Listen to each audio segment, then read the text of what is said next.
This episode of Witchpolice Radio is brought to you by the Winnipeg Comedy Showcase 4th Year Anniversary Show, serving up 4 years of laughs at the Park Theatre on March 30th. Doors are at 8 o'clock, show at 9, and tickets are $10 from the Park Theatre, Into the Music Osborne, online, or from the comics participating. So it's kind of an unwritten rule with this podcast that the only partners we work with for these promos at the beginning of the episodes are, organizations, venues, bands, labels, businesses, anything that I kind of personally promote and agree with and would like to support. And if you're a regular listener to the podcast, especially to the live episodes, you've probably heard me complaining or Ryan making fun of my old man knees. So basically, I have arthritis in my knees, and until now, I've never really had anything that will deal with the pain. A friend recommended that I try a CBD product on my knees. CBD is a non-psychoactive component of the cannabis or hemp plant. I tried it on my knees, and it was unbelievable. I can't say enough good things about how well this worked.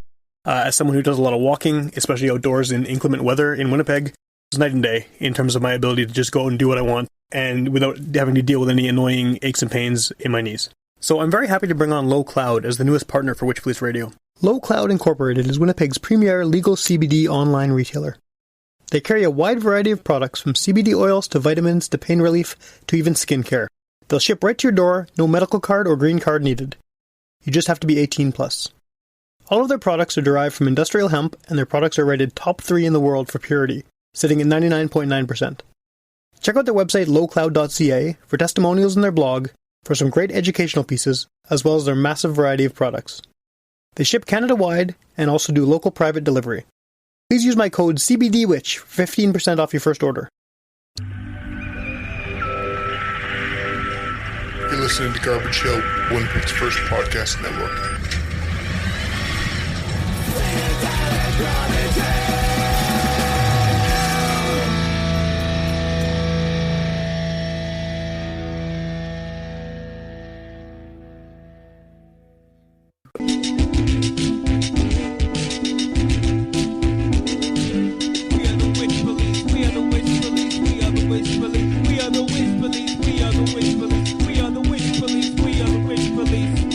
Welcome to Witchpolice Radio. I'm your regular host, Sam, and I'm at Robin's Donuts again, which seems to be the spot for talking to people from out of town.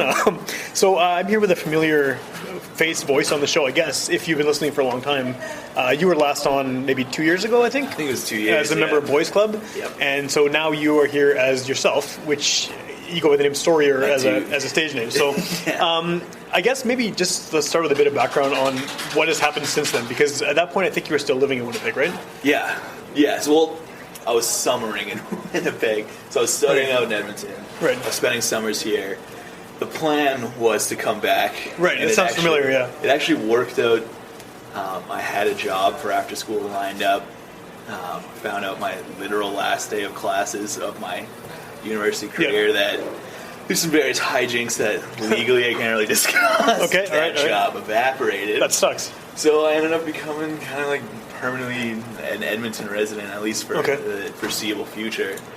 So that kind of made the Boys Club worked as a summer Christmas because project. you could actually play shows and stuff, right? Yeah, but now it's not school anymore, it's work, so my time off is obviously way less. Right, and you're only here because of holidays in Winnipeg. Exactly, yeah. For sure. So I come when I can, but we did play a show over Thanksgiving, but it's not enough that we could write ever together anymore, and we really... We get bored of our music so fast. So without being able to write with them, I still have riffs coming. Sure. But I need to do something. Well, I guess the catalog is not so big too that you can just keep going into. Exactly. You have sort of a set amount of songs. 5 releases, but they're all EPs. Right. And 2 of them we never want to play. Right. So it's like. So is that officially closed? Is the Boys Club officially done now, as far as anything new coming out, or is it just sort of floating? It'll be done until I make it back with some sort of permanency. Which I would love, but who knows? You can. Yeah. So for the foreseeable future, Boys Club is maybe a thing that might play a show once in a while. Exactly. Yeah. But Sorrier is the focus. The focus. Okay. So were you working on those songs while you were in Boys Club? Like, is there? Yeah. Was there a division of here's the band song and here's a solo song, or was it just these are songs that you're coming up with and they sort of found their own way? At the start. They were just there was no division at the start. It was just riff's a riff. We'll see what I can do with it. Yeah. And it was how it always work because we would often not have like a lead guitar player, so I would have to do both. Right. So I'd get a skeleton, which was often like folk based. I'll get a skeleton to Bernard, the Boys Club bass player. Yeah. And he would play it, and then I would be able to just build on that kind make it more emo. More twinkly. Sure. But without getting to bounce off him, it started to have to just stay as a skeleton it was. Right. And so then naturally they just kind of started turning a little folkier, a little. Okay.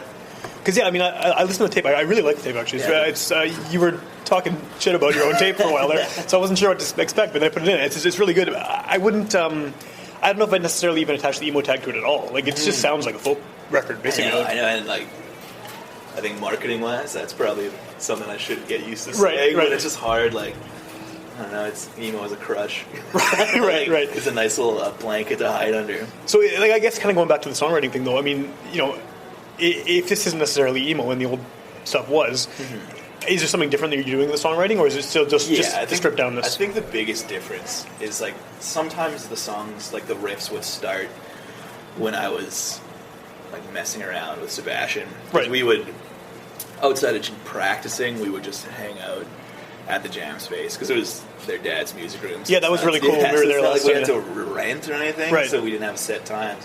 Whenever no one was in the school, we could use it. So we would just hang out and play always. So a lot of the more emo stuff, I think, would come from playing plugged in. Yeah, makes sense. Playing with a nice reverby amp and get some cool patterns from his drums right away. Yeah. So we were able to kind of head in that direction from the start. And I think just the fact that it's now always on my own, right? It's got to be more stripped down. And I mean, even Boys Club had some clear folk punk sure, influences, I think, and those would be more if I was just doing it myself. And when you were last on the show too, you performed a live acoustic song, which I think it's actually on the tape. Yeah, that song. Yeah. I mean it doesn't sound that different from the Boys Club stuff, but I mean it's still kind of, you can see it's a different thing, right? So yeah, it's cool. Do you still think that there's as far as content of the songs, is there still kind of an emo vibe to it? I mean, it's sad. Lyrically, I think it's always going to be. It's just the kind of art in right. Besides music, literature, movies, whatever. Just a big downer. Yeah, I don't know. It just what appeals to me the most, I think. Okay. And so I'm trying to this new one, I'm hoping it's going to be a bit of a branch, a little more storytelling. Now that I'm starting to embrace the folky aspects. Right, more traditional aspects of folk, yeah. Yeah, so I've sung about the same handful of girls right. for so long, and even when over all those EPs, and then and then it's how many different experiences can you have with a partner that you can articulate? Well, I think there's some people who can just take it and go run with one experience and make 7,000 songs so out of it. I'm trying to really pare down how many girls songs. right. Find something else to be sad about for a while. Yeah. So try to make it maybe a little more relatable. Because a lot of times, I don't know, I never really was able to write with anyone in mind, my friends will love this one, right, or this, scene, I like this, as I was kind of I have this to say about this person, and this is a great way to articulate it, and get it off my chest. So I do that, and so now I think I'm just trying to, sell out. I'm just, try to make it a little more relatable, bring it out of my own head. Well, is it easier to kind of get people's interest as a folk act rather than emo act? Because emo has all these, I think we talked about this before too, all these negative connotations, right? Sure. And folk is fairly neutral. I mean, Yeah, I mean it's weird because I'll get people coming to or people who will listen to Sorrier who stop listening to Boys Club, right?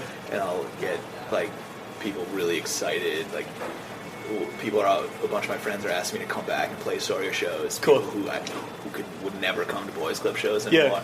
And I don't we had one really aggressive record, and I don't think anyone ever forgave us for that. Right. My friends never trusted us again.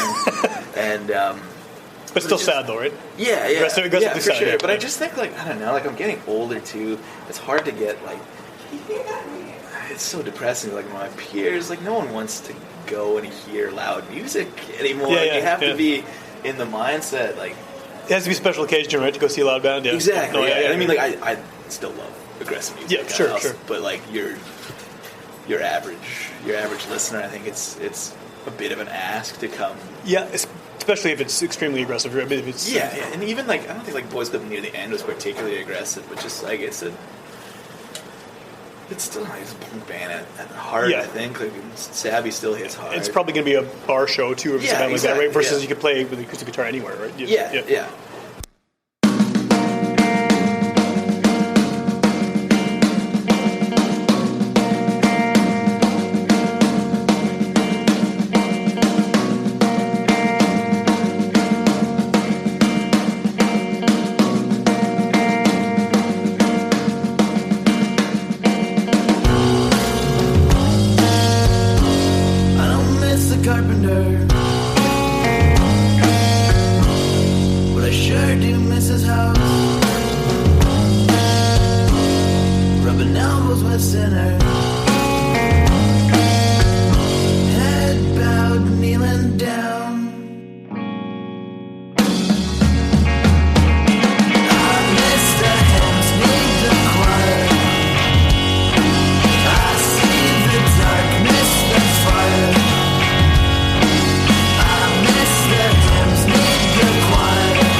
Interesting just because there's more parts to it. There's more musicians involved, and I've always thought of myself as a guitar player before a singer. And I get to do more with the guitar when I have a bass behind me or someone else. Sure, because someone's filling in the color and everything. Exactly.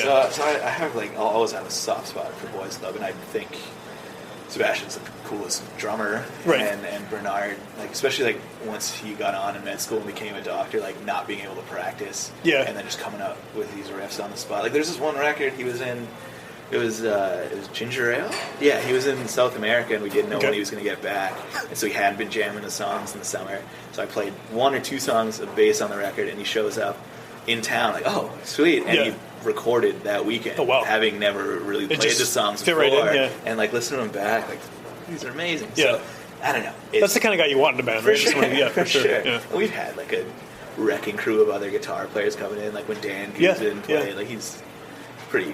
I think he was how we initially got you on the show in the first place. Yeah, because he does some cool stuff. Very he cool. Does some really cool ideas. And then we had Nick Fonzie from Sitcom play whenever we can because he's just so naturally inclined to emo riffs, so it's good.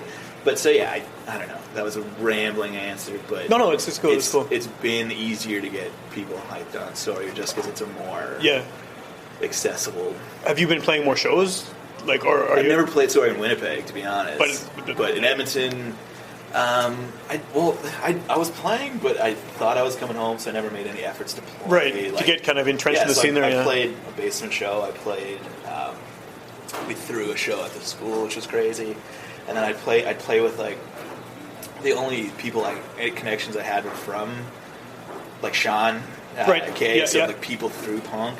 So like I played with like a skate punk band, right? Like between skate punk bands, and it was funny. It's like okay, but that kind of seems like that's like a role that there's always like some acoustic guy, like Nick Dyson is an example here, right? He plays tons of shows. Like he very much has the punk aesthetic, even though he's a folk singer, right? So and it's like it's more comfortable, like trying to do like indie shows. Like people are such dorks, like they take it so seriously, and you lose that kind of camaraderie. Where in punk, even if you hate the other band, like, you get where they're coming from. Yeah, for sure. So it would always be part of the band. You're like, okay, if you guys are having a good time with that first set, I'm going to bring you right down, bump you right out, and get you wait for the next one. Yeah, for sure. Yeah. So and then since I've been permanent, I've been trying to play shows. And I guess I did my first like proper show a couple weeks ago. I opened for a bunch of Scrams bands, which was right in my wheelhouse, I think. But like, I don't know, like it was.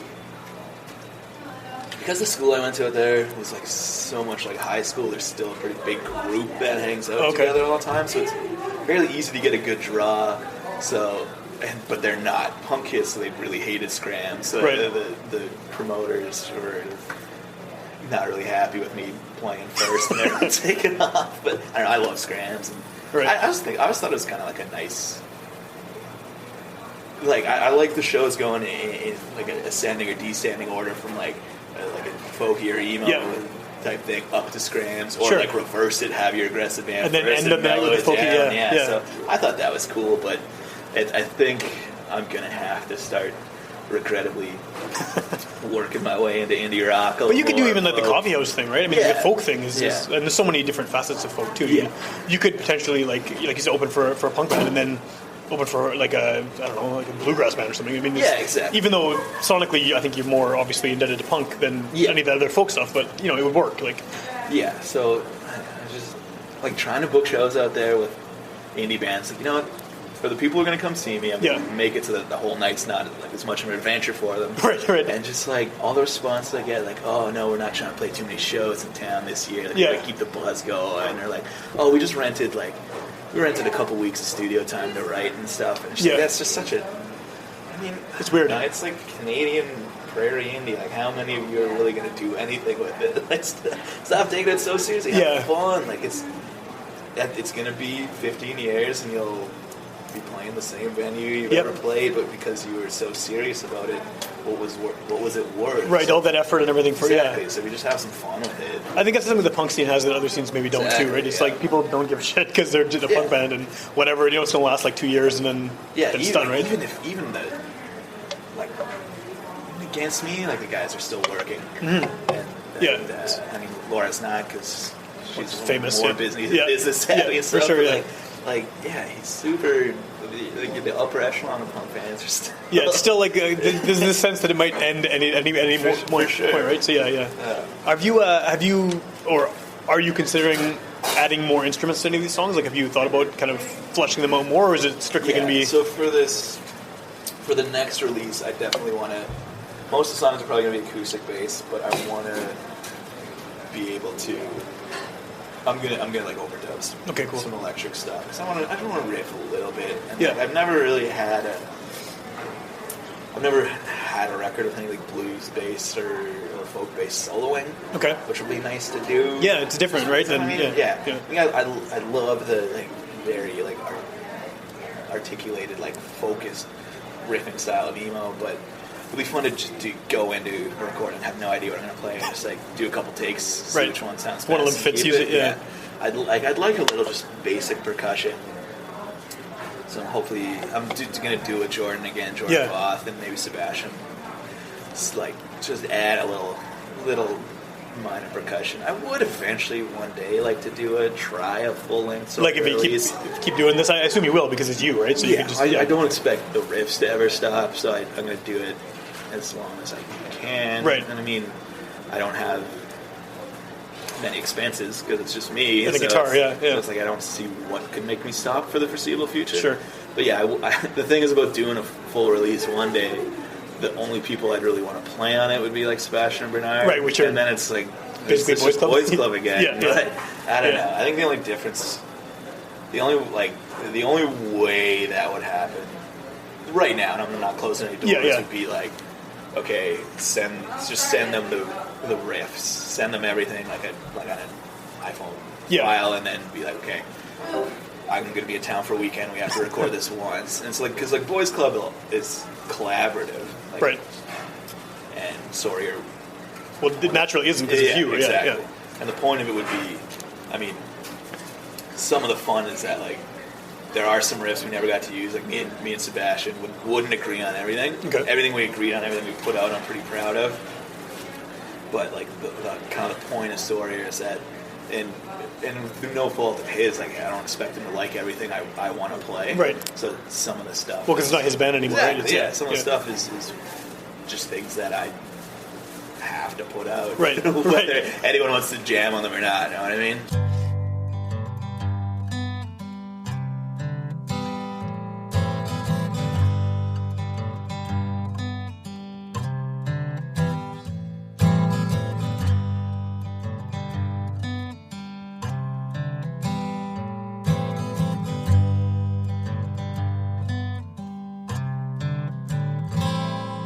Tonight I can't tell you who's doing the enabling.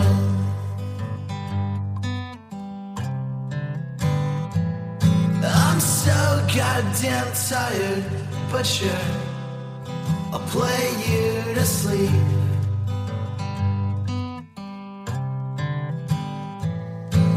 I've restocked the cabinets so we don't have to leave.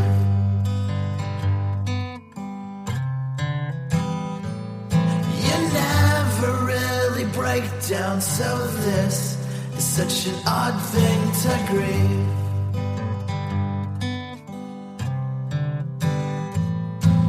But honey, you're the two birds. Now you're gonna get some.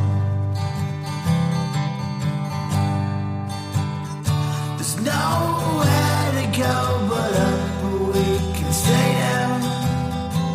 There's nowhere to go but up, we can stay down. There's nowhere to go but up, we can stay down today.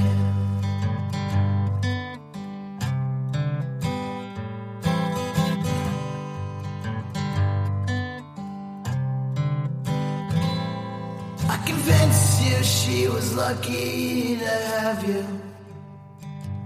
You tried to convince me to let something break through.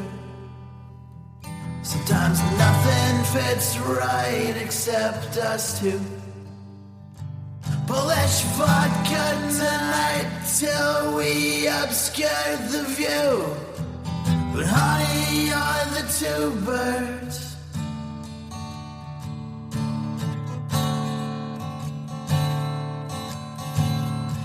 You're gonna get stoned.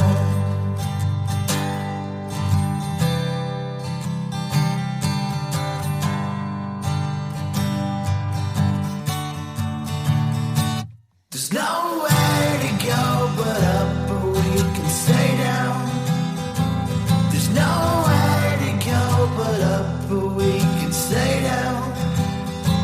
There's nowhere to go but up, or we can stay down.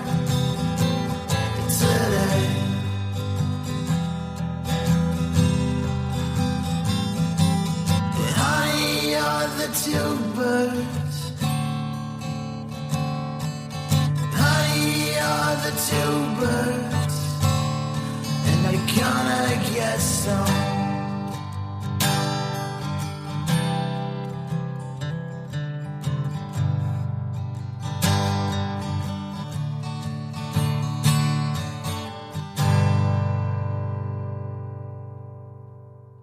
When you recorded the last one, had you already moved when you recorded the last one, or was that so? You just same thing, came back for a weekend kind of thing, and well, I mean, okay, I was still in school, so I was still getting 4 months in summer. I was still, but it was over Christmas. We still did it in one day, and that was it's crazy. Yeah, so it was over Christmas. Yeah, and that's the plan again this time. Yeah, to just bash it out in a day.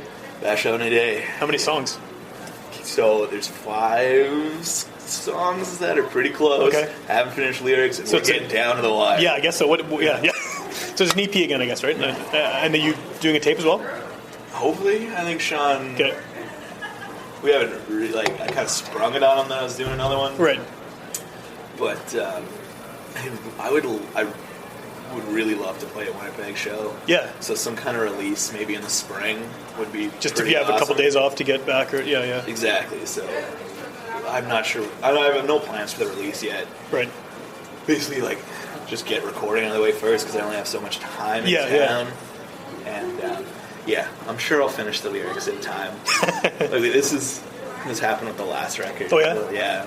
It's by myself. The hardest thing is I don't have any pressure to finish. So you don't have to finish because for sure.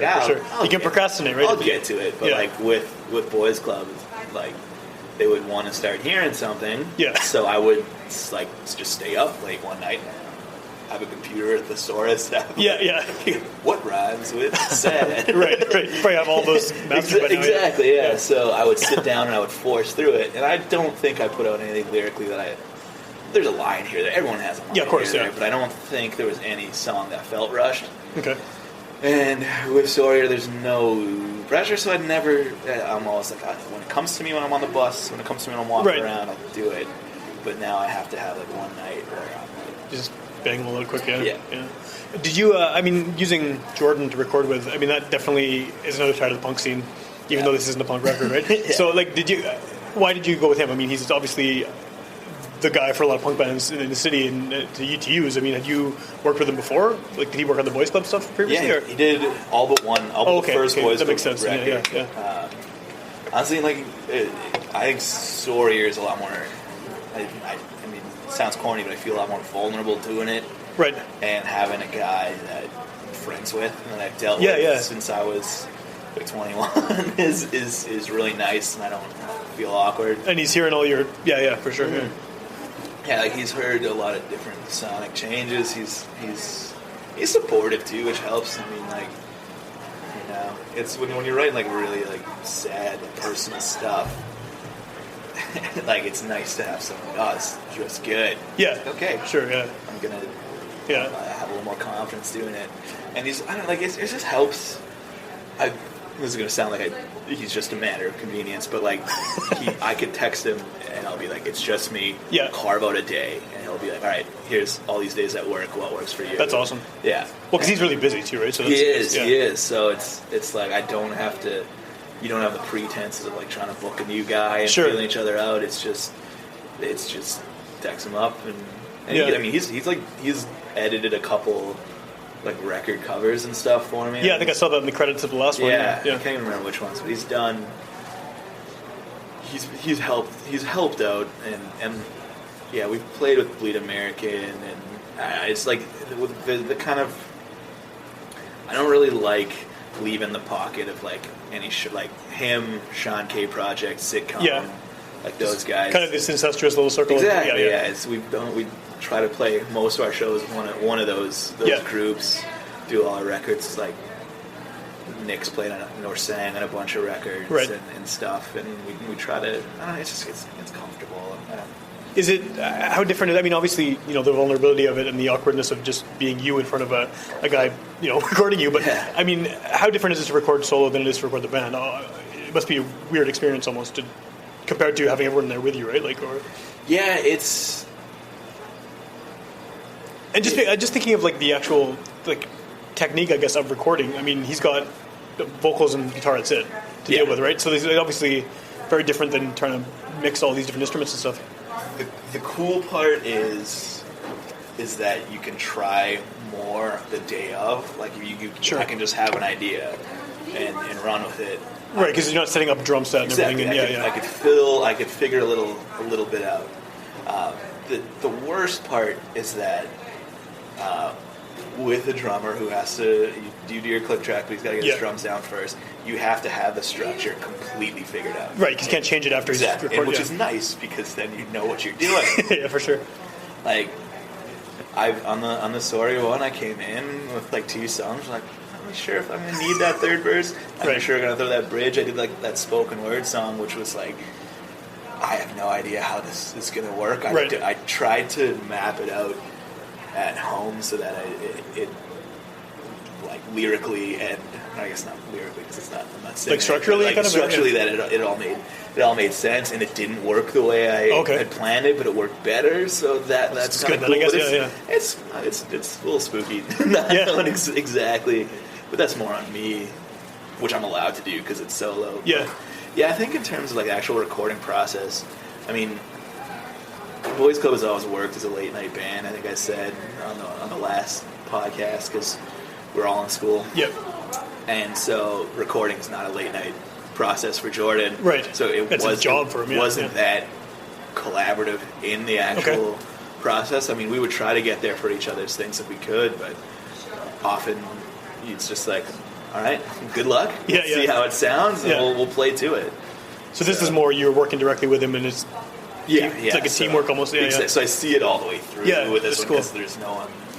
There's no one else. So it was after the last one, just hearing my voice by itself. Like, all right, man. Like, I'm gonna need some studio magic. You gotta crank that reverb. There's a lot of reverb on it. You did for sure. But that sounds good though, right? Mm-hmm. And I mean, I guess it's cool that you did. I mean, obviously you have having the connection with him already from having worked with him before, and being friends with him.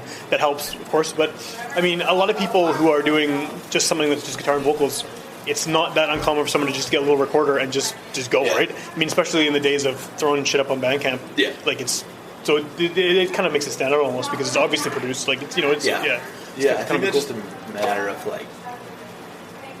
The only reason I sang at Boys Club is because no one else would. Right.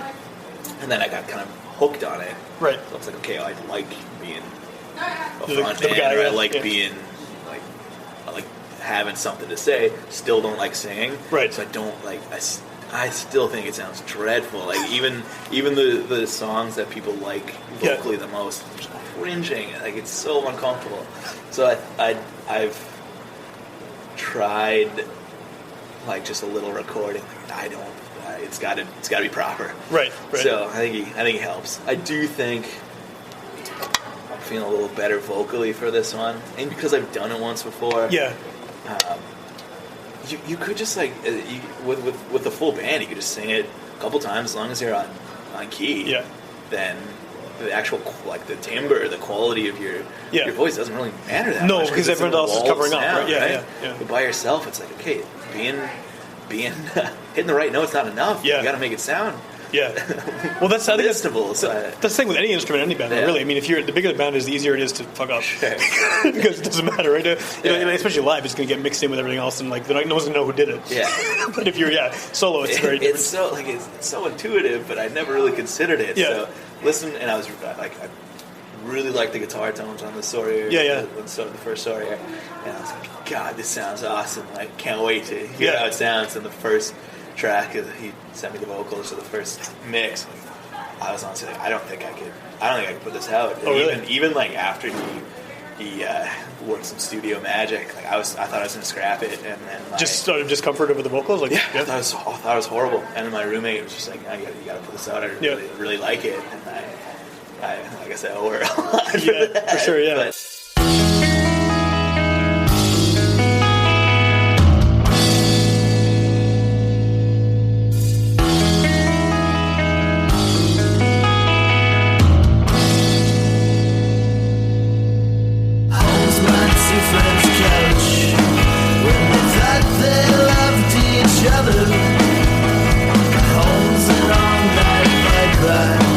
when I'm pissing off my father.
try quick, take a stab at it. I swear I'll stay if I ever learn to.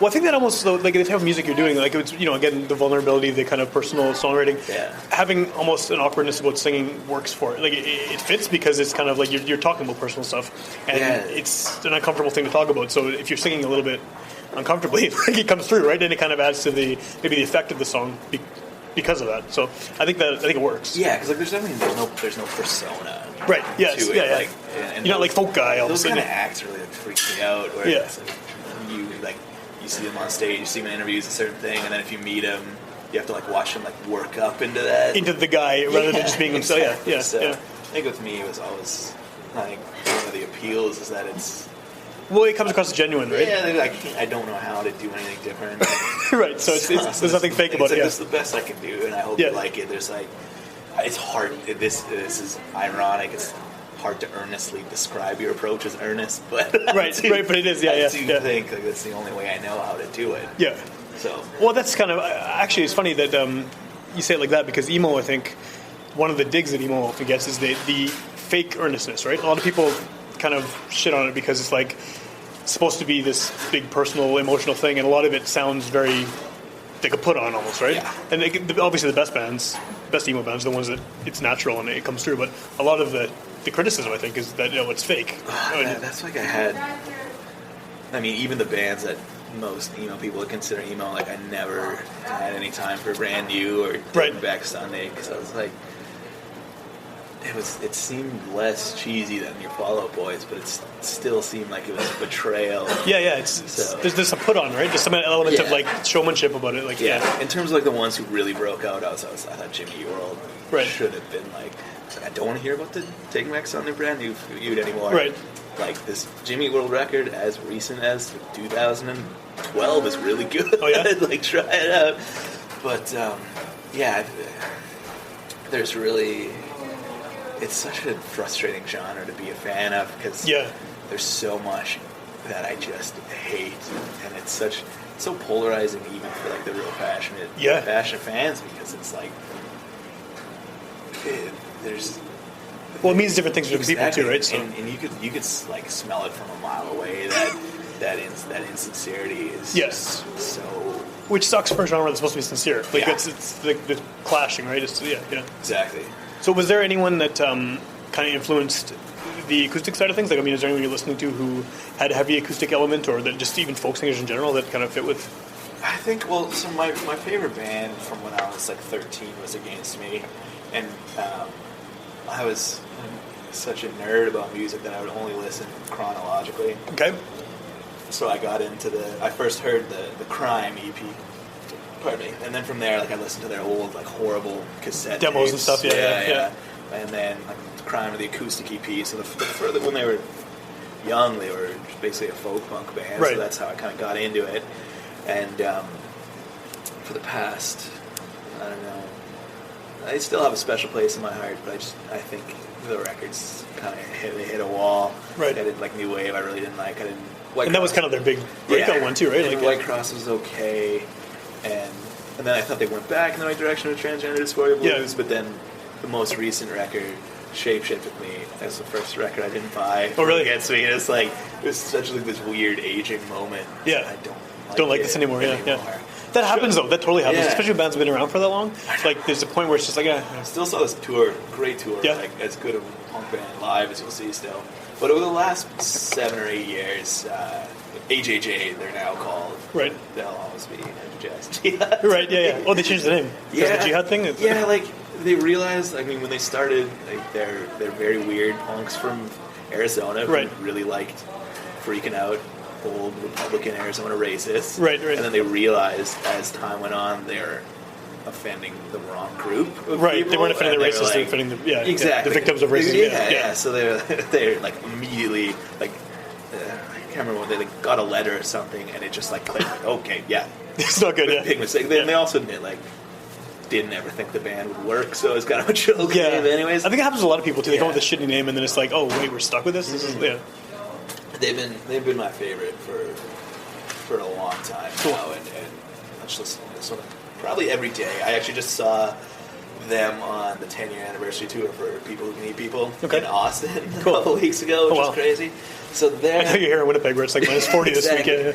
Yeah, he'll probably always be my biggest influence. Cool. I listen to a lot of Smith Street bands, so that's kind of getting me back to my folk punk roots. Right. I listen to, I don't know if you listen to Mount Erie at all. I know the name. I don't think I've heard the new record is just about his wife died like a year after they had their first child. That sucks, yeah. And it's like kind of like void of poetry. It's just basically like a memoir of him describing his wife dying, and then after she died, it's just like, oh, wow, it sounds heavy. Yeah, like I don't lyrically, I don't touch anything nearly as of course, but like I'm sure the kind of the song structures, I think it'll be a little reflective of that. Actually, I always forget to mention, but Jeff Rosenstock, of all people, I think is probably going to be one of the bigger influences, because I just listen to Rosenstock and HHA so much. And cool. But I don't really like. It's weird. I never like have I never really get into something and try to write a record like that. Right. So it's like, it's not like you suddenly develop this folk fascination and like The thing I listen to this band Heart Attack Man the most, and they're pretty like traditional emo band, almost like grungy, and that's nothing like what I'm playing now. Right. Of course, definitely not. but even like when it was Boys Club, it would never be like, okay, let's do like a traditional 90s emo record. Right. Often when I wasn't listening to that much, it's like, I think it's kind of like maybe a void in I'll feel like there's a void in that genre that no one's filling, so I'll try to do it for myself. Right. But I mean, I don't like folk music if there's not like something bizarre about it. It's like HHA is a lot of folky stuff, but it's so weird. Yeah. And Against Me was folk punk, and like Defiance, Ohio, I've been listening to again a lot. Right. But like, I don't like your Father John Misty's. No, I can't get any of that either. I've never like had a least favorite genre of music. It's just like least favorite vibe. I don't like good time rock and roll. And I don't like chill vibes. Chill folk. I'm an upset human. Like, it's got to be a little angsty. And so there's got to be some kind of like despair to it. So in terms of a long way around that answer, Jeff Rosenstock's going to be a big influence. I think AJJ, I hope, is an influence because I love him so much. Well, I think what you just said was interesting, though, because I agree with you that, like, I mean, I definitely listen to some folk music for sure, but I find that the singers, especially with vocals, that are like the best in any genre, are the ones that sound a little bit broken. Like, it's not perfect. Like, people give me shit all the time, but I can't stand the Beatles. They do nothing for me. It's just, and it's because everything is, my impression of why I don't like them is everything is too perfect. The songs are really beautifully written and everything, but every note is exactly where it should be. No one's missing anything up on the harmonies. It's too perfect. And I want to hear someone like Neil Young, who is like, his voice is just like, but a lot of people hate it because it's so weird. And like, there'll be a song with a 10-minute guitar solo in it, and just, you know what I mean? I love that. It's just, it's weird and better to me. Like the fact that it's got it's a little bit off. Like, I always forget to mention Neil, but like he's been my god since I was 10 years old. Yeah, me too. And I just listened to him so much. I kind of took some time away, and then I've been listening to him a bunch again. So I would imagine that'd seeping be cool in somewhere. And another, I never mentioned her, but Laura Stevenson. I love Laura Stevenson. Cool. I think her like walking the line between emo and folk is like the way to do it. Like I think it's better than like Mike Kinsella or Owen does it. I think it's better than Into It Over It does it. I think she's the role model. She's a gold standard for how to walk that line, and I wish I could do it as good as her someday. There's one more. They won't be an influence, but I'm listening to a ton of Joan of Arc again. That would be so shocking if anyone ever compared Sorrier to Joan of Arc. But that's kind of a weird thing that happened. I mean, not them specifically, but like I find that often you be listening to something and you pick out something strange, and like with friends bands and stuff, you're like, oh, this sounds like whatever, and they're like, how did you hear that? Like it was not obvious, but it's something in the background will just like, oh wow, cool. I think like definitely not the music, but kind of his approach to writing songs. Right. I think is going to be. It's helped inform how I've done this a lot. Because Captain Jazz is one of my favorite bands. Right. ever, Yeah. And Joan of Arc's just so weird, but that noisy documentary that they did about him. Right. I've been putting off forever because I haven't actually seen it, but I saw that it existed. I recommend. Yeah. But I don't really watch movies unless I have the right buzz on. It's just this weird habit of mine. So a couple weeks ago, I hit that perfect buzz, and I was like, all right, tonight's movie time. I'm gonna feel the way I need to feel. Yeah. And I watched it, and I was like, he is the most genius human being of all time. So I think just like that, hopefully that attitude where you're just like really incapable of doing anything but trying your hardest to write your favorite song. It's a good approach to take, I think, for sure. Why did you decide on Sorrier? I mean, it's a very emo name, I guess. I didn't want to put Zach Houston, which I was told by my high school, by my high school drama teacher, and then by one of my profs in my last degree that it's one of the most showbiz names. It is a really good stage name. I mean, for a real name. I know, but with my job, I don't necessarily want to be able to be found on the internet as the guy who sings these songs. Yeah. There's just the code of conduct, right? that not necessarily my employer. I know they would. They have no problem with the music, but I'm sure they would prefer me not necessarily drawing much attention to with this to that. They're good. They give me a lot of room to. It's professional occupation. And it's pretty stiff-necked in or stiff-collared in a lot of circles, but they give me a lot of room to still be a human. Yeah. But still, just want to keep them separate. Right? Yeah. I don't want their business, or I don't want any people I work with, any clients, any competitor just really being oh, here's this guy singing about how sad he is. I was drunk and sad. Right. This girl. It's right. So I think Sorrier.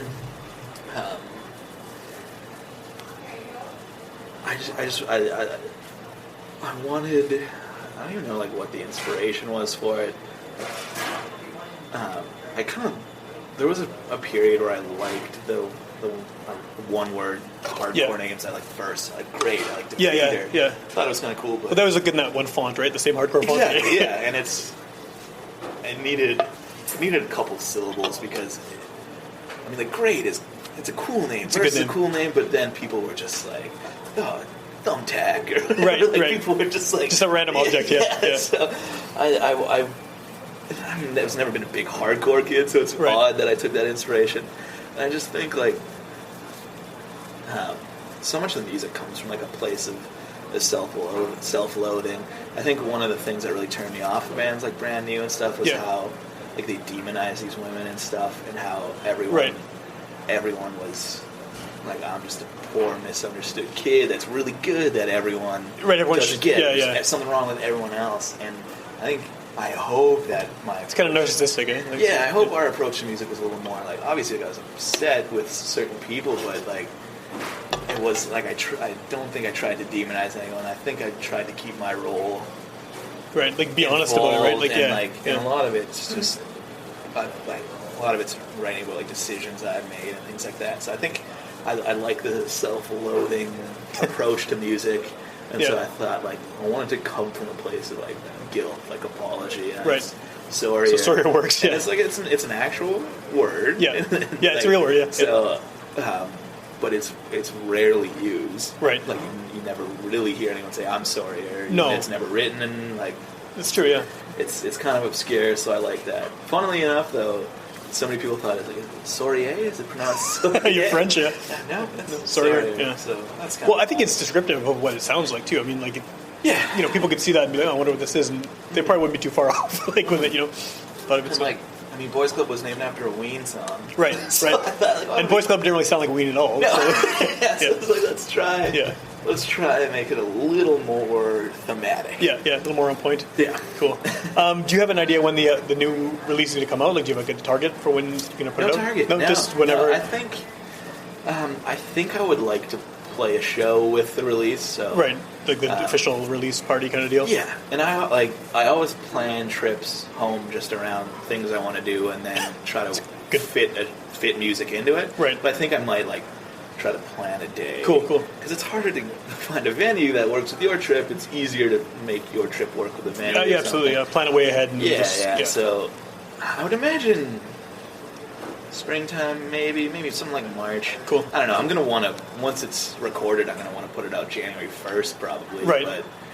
But officially, formally release it. Yeah. If Sean's gonna help do something with it, he likes to take it a little more seriously, do it a little properly. But we'd always we released Ginger Ale. We recorded in June or something. Like that. We released it December 25th at 3 a.m. Yeah. No one listened to it. Of course not. And so, I'll trust his expertise. Well, he seems like he knows what he's doing. I interviewed him a few weeks ago, and it's it's really cool what he's doing there with the tapes too. For sure. Especially just as a one-man operation. It's awesome. I can't wait till he starts doing vinyl and starts giving me a deal. So that'd be all right. It helps. I mean, I don't want to.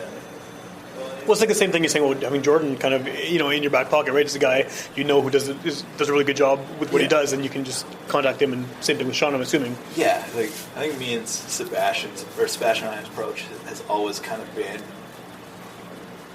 it's kind of it's hard to explain. There's a way things are supposed to be done. Yeah. We just thought, why not do it completely differently like that? We never felt like we were making a big statement. Yeah. But it was just kind of always, we always had a fascination with being the only two kids laughing.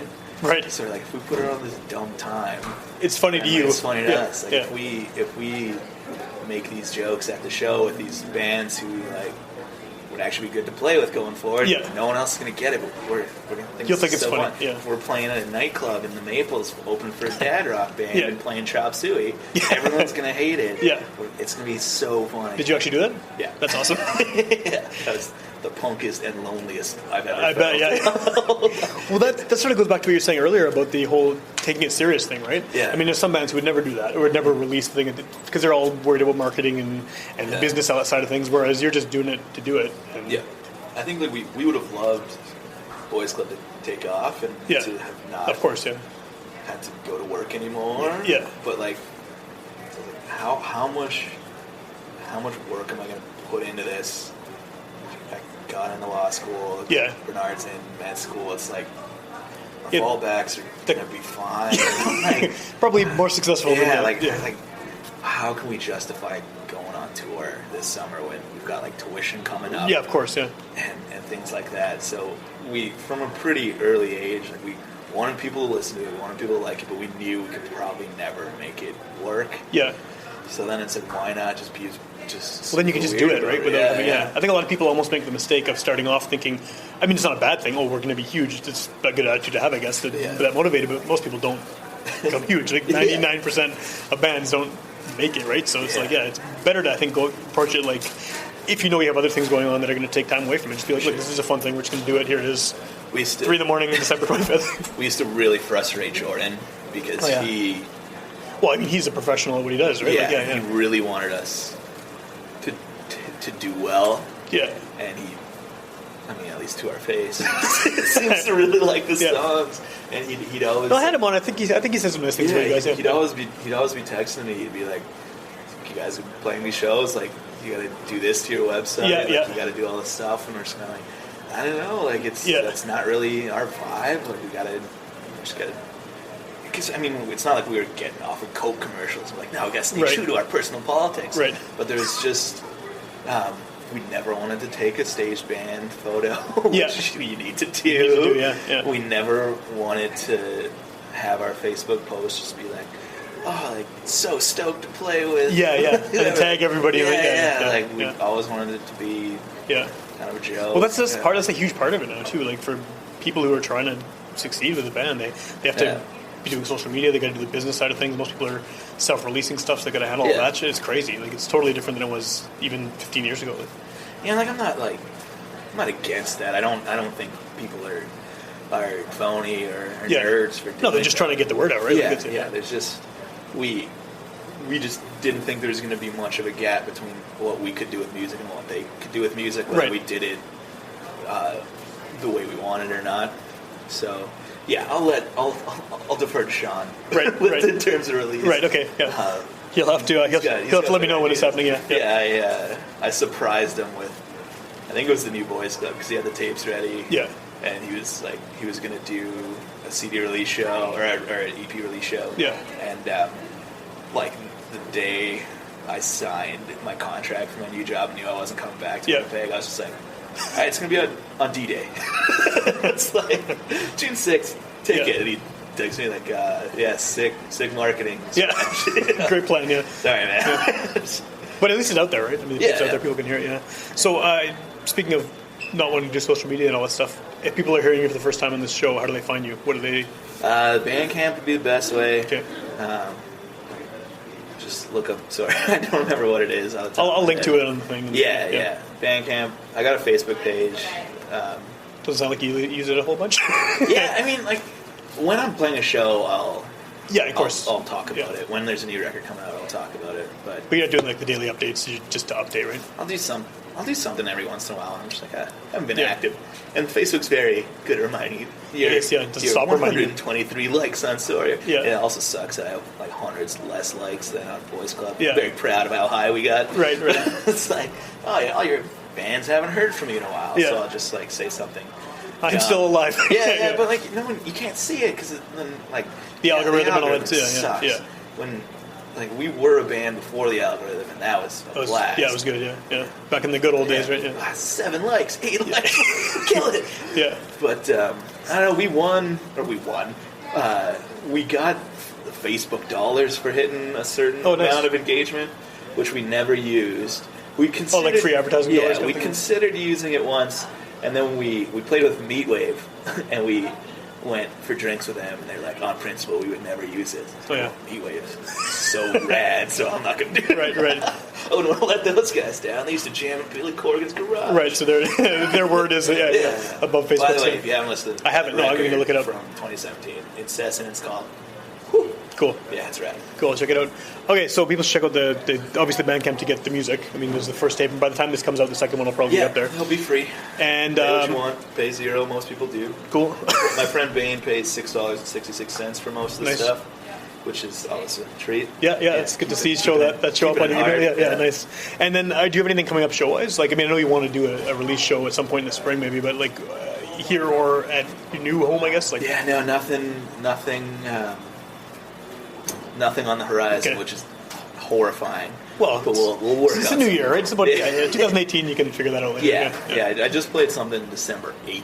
Oh yeah, so it's not that in Edmonton, and it was so hard to get on a bill I liked. So I was kind of like, I do that limp into Christmas, and then we'll see. Record a new thing in one day. Exactly. Yeah. Cool. Okay. I wanted to have something new, so I kind of like put the shows on the back burner until new things out. Right, and then you use that shows to promote the new thing, right? Yeah. I mean, it's pretty easy to get shows when you're solo because you don't need to coordinate schedules. No, you just show up with a guitar basically, and I brought my own amp to the last show, which is so annoying. Got to start borrowing amps again. Yeah, just that you don't need to carry. You just carry the guitar. Yeah, and I'm like anti-gear. The song's good. Right, exactly. Who cares? Yeah. Cool. All right, so people should check out the tapes, obviously, because they'll presumably both be out by the time this comes out. Yeah, Sean really likes to tell me how much money he puts in the tapes and how little reward he gets from it. So buy the tapes from Sean. Please, Well, just in the sense of like supporting a local label too, right? I mean, you can get it online, which is great, but and he's got so much free time because he's in no band. So it's not like he's in like 12 bands or anything, right? Something to do. Yeah. Cool. Okay, well, if you want to hear more episodes of this show, go to witchpolice.com. Click on podcast. There's 260-some podcasts there. They're all available for free download and streaming, including the Boys Club one from 2015, I want to say, maybe? I think so. Something like that, yeah. Fred Penner, of course. Yeah. That was my first show, actually. Oh, yeah? Yeah. First show was, 1994. Wow. I think I definitely saw Fred Penner as a kid, which would have been earlier than that, but probably like 86 or something. But that guy's a legend. Yeah, it was awesome having the show. But anyway, witchpolice.com, UMFM Sunday nights at midnight. You can hear older episodes of the show, so it's late December now we're recording this. Might not air till like May or something, but by then the album will definitely be out. People can check it out. No, cool. Come see me live. Yeah, I can just go buy this right now. Yeah, and we can overdub it later. Right, yeah. I was going to do a fake overdub voice, but I couldn't even do it. Okay, awesome. Well, yeah. Again, I'm glad that you're able to come in and do this on one of your few days. Yeah. No, it works so well. And the tape's good. People should check it out. And yeah, thanks a lot. There we go. Cool.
King Eddie.